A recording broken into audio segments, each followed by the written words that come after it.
उत्तराखंड के ऊधम सिंह नगर से, जहां करंट से झुलसे युवक के परिवार को मिला 80,000 का चेक। खबर के बारे में विस्तार जानेंगे, उससे पहले लेंगे एक छोटा सा ब्रेक के बाद जल्द हाजिर होंगे। इस खबर के प्रायोजक हैं फंटासिया वाटर पार्क। वाराणसी के सुप्रसिद्ध वाटर पार्क में आपका स्वागत है। रोमांच और मस्ती की दुनिया में डुबकी लगाएं। ऊंची ऊंची वाटर स्लाइड्स और वेब पुल से रोमांच का अनुभव करें। परिवार संग एक बार अवश्य आएं।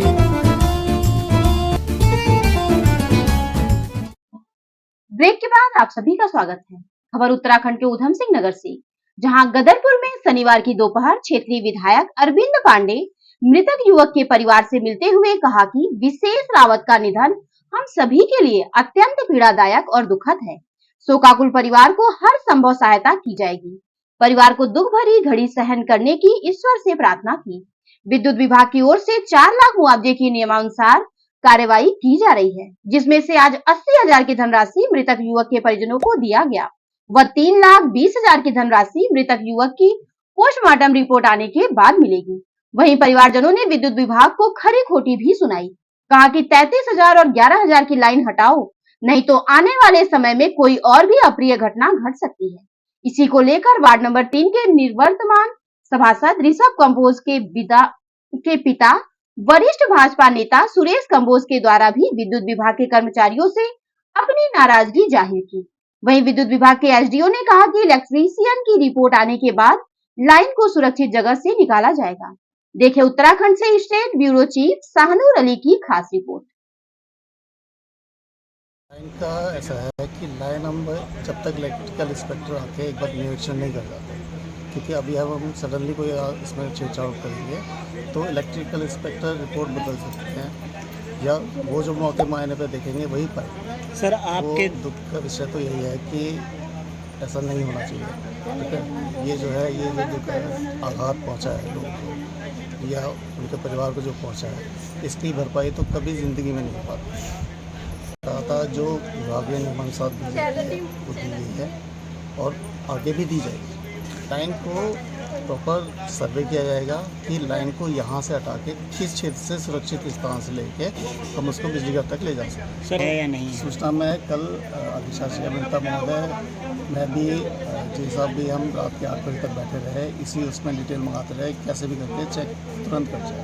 जो आर्थिक धनराशि है तुरंत उनसे प्रोवाइड की जाए और रात तक डिटेल इनकी तरफ से ना आने के कारण जब सुबह व्हाट्सएप में आया तो हमने सुबह 11 बजे तक सारी डिटेल भर के कंप्लीट करके सुबह ही चेक कर रहे थे, तुरंत उपस्थित। लाइन बहुत पुरानी है, कोई आज ही नहीं बनी है, बहुत पहले से है। और एक इत्तेफाक वाली बात है कि एक नौजवान बच्चे की बिना बात के मौत हुई है और परिवार में अफसोस है, हम लोगों को भी बहुत अफसोस है। और हम भगवान से प्रार्थना करते हैं कि इस बच्चे को भगवान अपने शरणों में स्थान दे और आवागमन से मुक्त करें। और परिवार में जो इतना बड़ा दुख हुआ है, भगवान इनको हिम्मत दे ताकि इस दुख से ही निकल सकें। और बाकी जैसे विशेष की मौत हुई है, ऐसे किसी नौजवान की मौत ना हो, इसके लिए लाइन शिफ्टिंग के लिए बिजली विभाग को हमने निर्देशित किया है कि तत्काल इसको हटाया जाए। जो विभाग है, विभाग के नियमानुसार जो जिसकी मौत हुई है 4 लाख रुपए तक का मुआवजा का प्रावधान है, जिसमें 80,000 रुपये का चेक आज इनको दे दिया गया है। 3,20,000 रुपये की राशि शेष है, जो पोस्टमार्टम रिपोर्ट आते ही जिनको उपलब्ध करा दी जाएगी। देखिए, विशेष कुमार जो बिजली की 33 और 11,000 का लाइन का शिकार हुआ, करंट लगने से मरा है, वास्तव में बहुत दुखद घटना है। पूरा परिवार पीड़ित है, परिवार के साथ साथ पूरा क्षेत्र और सारे इस शहर की जितने भी जनमानस हैं, वो भले बड़ा व्यक्ति हो, किसी वर्ग विशेष का हो, सभी को बहुत दुख है इस घटना का। क्योंकि एक सप्ताह पूरा तड़पने के बाद उस बच्चे की सफदरजंग अस्पताल दिल्ली में उसकी मृत्यु हो गई। बहुत प्रयास किए गए, पूरी भाजपा सरकार ने और माननीय अजय भट्ट जी, माननीय कुशियारी जी, बहुत सारे अजय टमटा जी, बहुत सारे लोग, माननीय धामी जी तक ने जोर लगाया, काफ़ी प्रयास हुए, बहुत अच्छा उसका इलाज हुआ, लेकिन दुर्भाग्यवश उसकी जान नहीं बच पाई। जहाँ तक उसको आर्थिक सहायता की देने की बात आई है, वो विद्युत विभाग की अपने नियमों में है कि उसको आर्थिक सहायता तो तत्कालिक उसको उसी दिन मिल जानी चाहिए थी 22 तारीख को ही, लेकिन दुख इस बात का है कि 22 तारीख से लेकर उसके मरने दिवस तक 27-28 तारीख तक उसके परिवार में बिजली विभाग का एक भी व्यक्ति न घटनास्थल पर देखने आया, न उस परिवार के व्यक्ति से किसी से टेलीफोन पर बात की। और इसके साथ ही साथ इससे बड़ी अफसोसजनक बात क्या हो सकती है कि बहुत मुश्किल उसकी मृत्यु के उपरांत, क्योंकि परिवार सारा पीड़ित उसके इलाज में दिल्ली था, और बड़ी मुश्किल से उसकी मृत्यु होने के बाद उस व्यक्ति की थाना गदरपुर में बड़ी मुश्किल से रिसीविंग कॉपी दी गई। थानाध्यक्ष गदरपुर द्वारा आश्वस्त किया गया। इसमें विद्युत विभाग के कुछ अधिकारियों की जिनकी लापरवाही या लालच का कारण रहा है, ये लोगों की जो हत्या हुई है वह हत्या बिजली करंट लगने से नहीं हुई है। मेहताब अली जो तात्कालिक जेई था, जिसने लाइन ये ज़बरदस्ती लोगों से आर्थिक लाभ लेकर कुछ लोगों को बचाने का प्रयास किया और बीच आबादी में से ये जो लाइन ले गया है, ये वही इसका दोषी है। और जो वर्तमान में जो जेई और अवर अभियंता और उपखंड अधिकारी जो विद्युत है, ये लोग यहाँ रहते हुए और यहाँ पर नहीं आए, जबकि मात्र दूरी इनके कार्यालय की यहाँ से 500 मीटर की दूरी कुल बैठती है। इससे बड़ी अफसोसजनक बात क्या हो सकती है? क्या किसी गरीब की जान की कोई कीमत नहीं है? विधायक जी घोषणा कर रहे हैं कि मैं अपने 80,000 रुपये आप दे रहा हूँ और उसका पोस्टमार्टम के बाद 3,20,000 और दूंगा। कल भी ये घोषणा की, कल फुकरी खाली कोरी घोषणा की गई और आज 80,000 का चेक लाके फिर बोलने में मैं तुम्हें ये विधायक निधि से नहीं है, विधायक निधि ये सरकार दे रही है। और सरकार कौन? ये विद्युत विभाग जो उसकी विशेष अलग से एक व्यवस्था बनी होती है। किसी भी व्यक्ति को यदि विद्युत करंट से उसकी मृत्यु होती है, अकस्मात किसी जानवर की मृत्यु होती है, तो एक मानक तय है। यदि किसी व्यक्ति विशेष की मृत्यु करंट लगने से होती है तो उसको 4 लाख रुपया तात्कालिक सहायता देने का प्रावधान है। लेकिन दुर्भाग्य है कि उसके मरने उपरांत ये सारा राजनीतिकरण हो रहा है। और माननीय विधायक जी वैसे तो बोलते मैं गरीबों का बड़ा मसीहा हूँ और ये हूँ और वो हूँ। बाजपुर की विधानसभा में जब ये विधायक बनने से पूर्व से लेकर विधायक बनने तक और गदरपुर में विधायक बनने से लेकर अब वर्तमान तीसरी बार विधायक होने के बाद मैं गरीबों का लड़ाई लड़ता हूँ, मैं गरीबों का मसीहा हूँ और फलाना हूँ। और कल लोगों ने कल भी मीडिया में देखा होगा और आज भी मीडिया में लोग लगातार सोशल मीडिया देख रहे होंगे।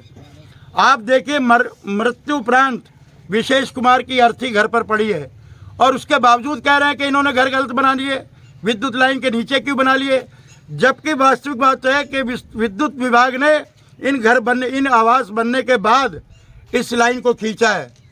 और मना करने के बाद माननीय मुख्यमंत्री जी त्रिवेंद्र रावत जी तत्कालिक मुख्यमंत्री थे, उन्होंने मुख्य अभियंता को दूरभाष पर कहा था कि आबादी के बीच में से लाइन को स्थगित करके दूसरी तरफ से लाइन ली जाए। सरकार भारतीय जनता पार्टी की माननीय मुख्यमंत्री जी इस टाइम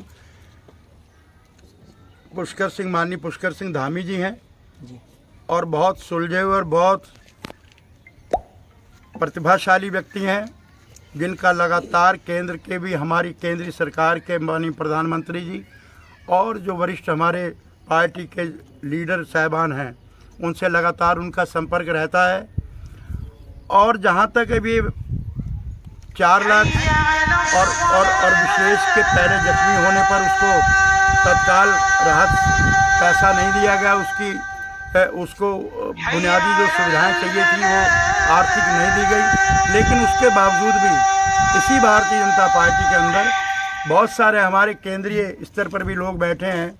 माननीय अजय भट्ट जी का इसमें बहुत बड़ा योगदान है। पहले दिन से लेकर के आप समझ लीजिए उस सफदरजंग अस्पताल में पता लगा, जानकारी मुझे हमारा पूरा परिवार उस दिन था नहीं जिस दिन ये 22 तारीख को घटना हुई। जैसी जानकारी लगी, पता लगा भाई कुंवरपाल जी का फ़ोन आया, अभी 5 बजे तक ये पहुंच गए थे वहाँ पर। उस टाइम विशेष जख्मी हालत में बाहर पड़ा था। तत्काल पता लगा, बेटा ऋषभ काम्बोज जो सभासद है इस वार्ड से, इसने मेरे को बताया कि भी पापा ये बात हो गई और विशेष को 33,000 का करंट लग गया है और वो बहुत हालत गंभीर है। तो तत्काल इसने बोला भी तुरंत ऊपर बात करो मैंने माननीय अजय भट्ट जी को फ़ोन मिलाया, उनको बोला कि भाई सबसे पहले इसको प्राइमरी फर्स्ट एड मिलनी बहुत ज़रूरी है कि बहुत हालत ख़राब हो चुकी है, सफदरजंग अस्पताल में वो है। उन्होंने तुरंत उसका नंबर और अपने पीए का नंबर कंटिन्यू, उन्होंने कहा भी इनका अटेंडेंट का नंबर तुरंत मेरे को व्हाट्सअप करो और उनसे बोलो भी मेरे नंबर पर तुरंत बात करें। उससे पहले ही उन्होंने वहाँ के डायरेक्टर को और वहाँ के जो चेयरमैन था वहाँ सफदरजंग का, उनको दूरभाष पर तुरंत बता दिया कि विशेष का तुरंत फौरी इलाज तुरंत शुरू कर दिया जाए।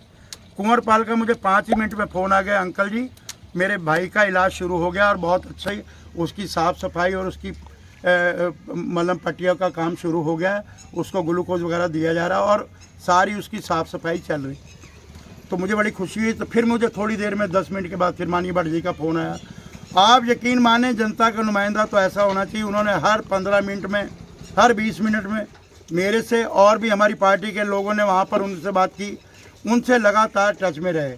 उनका जो पर्सनल उनका अधिकारी था, उनका पीएसओ जो उनका विशेष कार्य अधिकारी था पीए, लगातार हमारे संपर्क में रहा है और 22 तारीख से लेकर के और कल दिनांक तक, और यकीन मन मैं कसम खा रहा हूँ, अभी उनका आधे घंटे पहले मुझे फिर उनका फ़ोन आया था कि उसका दाह संस्कार हो गया, उसके परिवार को कोई परेशानी तो नहीं हो रही, किसी और बात की दिक्कत तो नहीं रही, सुरेश जी तुम देख लेना और जो मेरे इस तरह के करने का हो तो तुरंत मेरे को बताना, उसको हर संभव मदद करती है। मेरी और भी बहुत सारी बातें हुई जिसका उल्लेख करना पब्लिकली मैं नहीं कह सकता, लेकिन उनसे मेरी बातें हुई हैं। जो ये 4 लाख मिलना है वो कोई किसी मंत्री और किसी विधायक की जेब में से नहीं आया है, ना मिलना है। अगर ऐसा तो वो मेरे ख्याल कुंवरपाल सिंह जी को मैं भी आग्रह करूँगा, वो हम नहीं लेंगे। अब मैंने कि उसकी अकस्मात मौत हो चुकी है, अब तो वो घर डेड बॉडी लाई जा रही है, तो उन्होंने बड़ा दुख जाहिर किया। तो उन्होंने कहा भी मेरे इस परिवार के लिए हमारे पास कोई भी किस तरीके की मदद की ज़रूरत हो आप हमसे कहिए। तो मैंने कल अपने कुछ नेता साहिबानों से और अपने कार्यकर्ताओं से भी अपील की थी, स्थानीय अपने जो हमारे मंडल के जो अध्यक्ष और जो मंडल के जो हमारे यहाँ पार्टी के वरिष्ठ लोग हैं, उनसे मैंने आग्रह किया था भी आप इस परिवार के लिए सरकार से कहें, सरकार भारतीय जनता पार्टी मीन्स हम हैं, तो निश्चित रूप से अभी उसकी भी हम कोई ना कोई योजना बनाने जा रहे हैं। मैंने आज जाना था वहाँ देहरादून, लेकिन मुझे जसपुर से वापस लौटना पड़ा क्योंकि वो एक और घटना रुद्रपुर में घट चुकी है, तो मुझे वहाँ जाना पड़ गया। अभी मैं वहाँ से अचानक आया हूँ और अभी मैं चाह रहा हूँ कि मैं 1-2 दिन में देहरादून जाऊँगा और अब मेरे साथ पार्टी के कुछ और भी सहयोगी लोग मेरे साथ जाएंगे। तो निश्चित रूप से जितना संभव होगा पैसे देंगे, जितना संभव होगा इनकी आर्थिक मदद होगी। आर्थिक मदद के साथ साथ जिन दोषियों के कारण से इस विशेष की मौत हुई है वो अपराधी जेल में भी जाएंगे, वो भी उसकी भी योजना रचना हमने बनानी है। जिसको रोकना होगा वो रोकेगा, जिसने अपराध किया उसको जेल में भिजवाने का काम हम करेंगे। और अगर ऐसा नहीं होगा तो ये बिजली घर होगा, यही थाना भी कोई दूर नहीं है। इसी जनता के सहयोग से सबकी किल्ली उखाड़ के छोड़ेंगे। समय आने पर ऐसे नुमाइंदों को भी बताया जाएगा कि जनता की नुमाइंदगी कैसी होनी चाहिए, जनता के बीच में कैसे जाना चाहिए, किसी गरीब का अपमान कैसे नहीं करना चाहिए। ये जनता ही भविष्य में सबक सिखाएगी। इस बातों को मैं अपनी बातों को यहीं पर स्थगित कर